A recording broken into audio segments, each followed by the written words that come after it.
Assalamualaikum warahmatullahi wabarakatuh. Selamat sore, salam sejahtera bagi kita semua.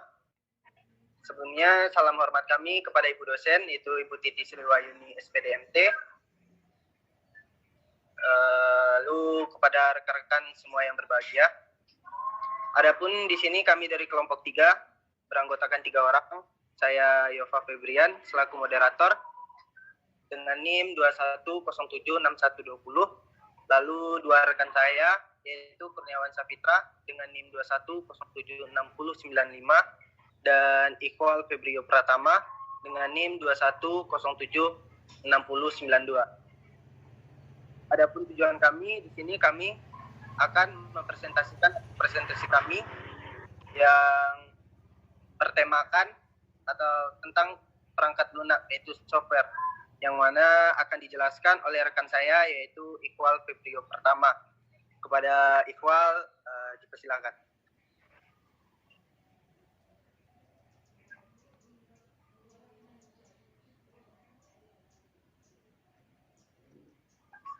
Assalamualaikum warahmatullahi wabarakatuh.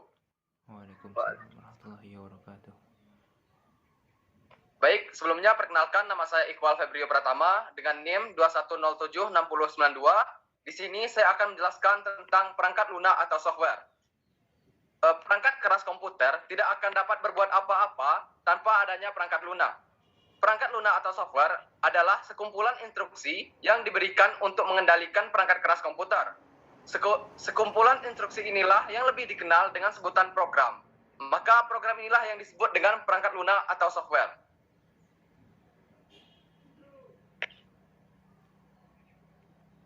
Adapun kelompok-kelompok dari perangkat lunak sendiri, yaitu yang pertama ada program sistem atau sistem program yang terdiri dari 2 bagian, yaitu program manajemen sistem dan program pengembangan sistem. Yang kedua yaitu program aplikasi yang terdiri dari 2 bagian juga, yaitu aplikasi umum dan aplikasi khusus.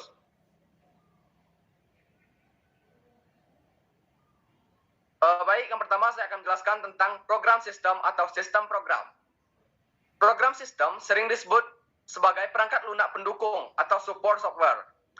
Diartikan sebagai program yang digunakan untuk mengontrol sumber daya komputer seperti CPU dan piranti masukan atau piranti keluaran.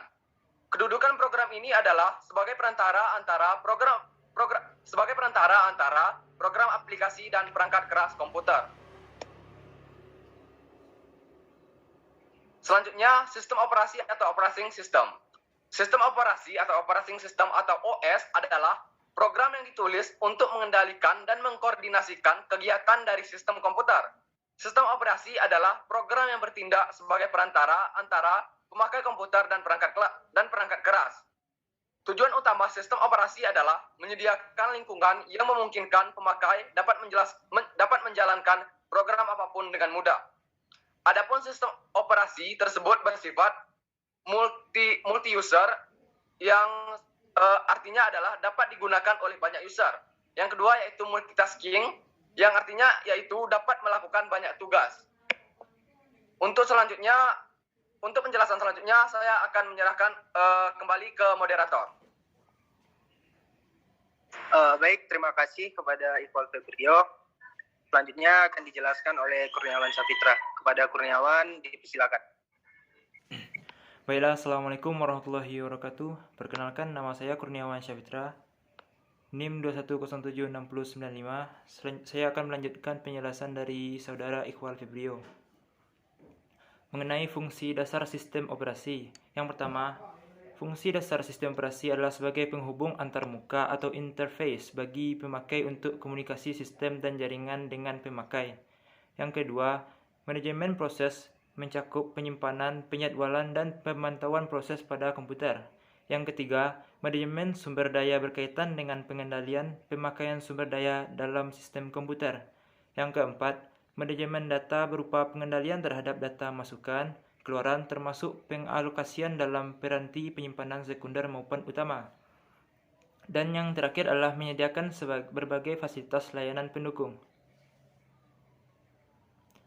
Ada 2 macam sistem operasi yang dapat dilihat dari segi interface atau antarmuka.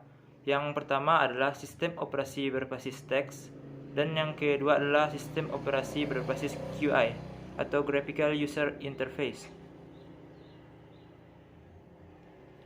Dua macam sistem operasi ini, yang pertama adalah sistem operasi berbasis teks, berarti pemakai atau user berinteraksi dengan sistem dengan perintah-perintah yang berupa teks. Sistem operasi yang berbasis teks antara lain adalah DOS atau Disk Operating System.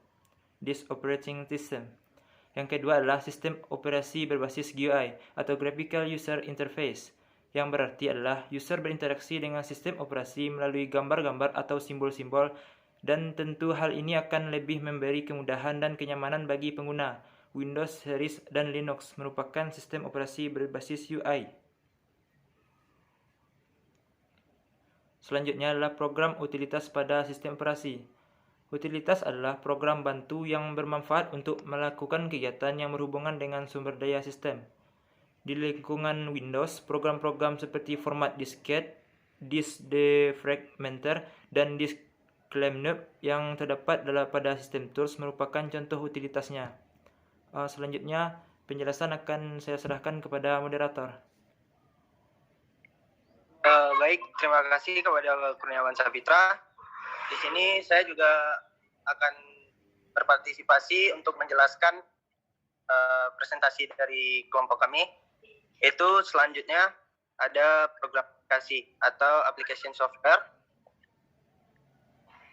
Di sini program aplikasi atau application software ini, atau sering yang disebut dengan aplikasi saja, adalah program yang dibuat oleh pemakai yang ditunjukkan untuk melakukan suatu tugas khusus. Lalu ada dua pembagian program aplikasi. Yang pertama yaitu ada aplikasi umum, yang berarti program aplikasi yang dapat digunakan pemakai untuk melaksanakan hal-hal yang bersifat umum, serta untuk mengotomasikan tugas-tugas individual yang berulang. Lalu ini adalah beberapa contoh program aplikasi umum. Program aplikasi umum yaitu yang pertama ada pengolah kata atau word processing, yang berarti program yang digunakan membuat dokumen. Contohnya yaitu seperti Microsoft Word atau yang terkenal atau biasa kita kenal di lingkungan Windows, dan WordStar pada DOS. Yang kedua yaitu ada lembar kerja, yaitu atau dengan kata lain bisa kita sebut dengan spreadsheet, yang berarti program serbaguna untuk mengelola data dalam bentuk tabel dan dapat melakukan perhitungan-perhitungan secara dinamis terhadap data. Contohnya yaitu ada pada Windows adalah Microsoft Excel dan Storovice Calc pada Linux. Lalu pada program aplikasi umum yang selanjutnya itu ada aplikasi presentasi, yang berarti program yang digunakan untuk membuat bahan presentasi dan sekaligus untuk berpresentasi.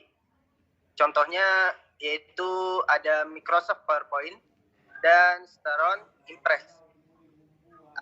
Contoh aplikasi yang digunakan untuk melakukan presentasi. Selanjutnya yaitu ada web browser, yang mana berarti perangkat lunak yang berguna untuk mengakses informasi web ataupun untuk melakukan transaksi via web. Microsoft Internet Explorer, Opera, dan Mozilla Firefox. Itu merupakan web browser yang sudah terkenal. Lalu di sini ada program aplikasi khusus, yang mana program aplikasi khusus ini berarti program yang ditujukan untuk menangani hal-hal yang spesifik. Ada beberapa dari aplikasi khusus ini, yaitu aplikasi khusus untuk mesin ATM, ada DEA atau DEC Easy Accounting, lalu ada sistem informasi akademik, sistem reservasi pesawat terbang, sistem informasi transaksi jual beli, dan sebagainya. Mungkin dengan berakhirnya bacaan saya tadi, penjelasan saya tadi, berakhir pula hasil presentasi yang akan kami sampaikan. Jadi kepada rekan-rekan atau teman-teman sekalian yang ingin bertanya, silakan bertanya di kolom komentar. Apapun itu, termasuk saran, masukan, segala yang bersifat membangun akan kami terima dengan lapang dada. Sekian dari kami kelompok 3. Kami ucapkan Assalamualaikum warahmatullahi wabarakatuh.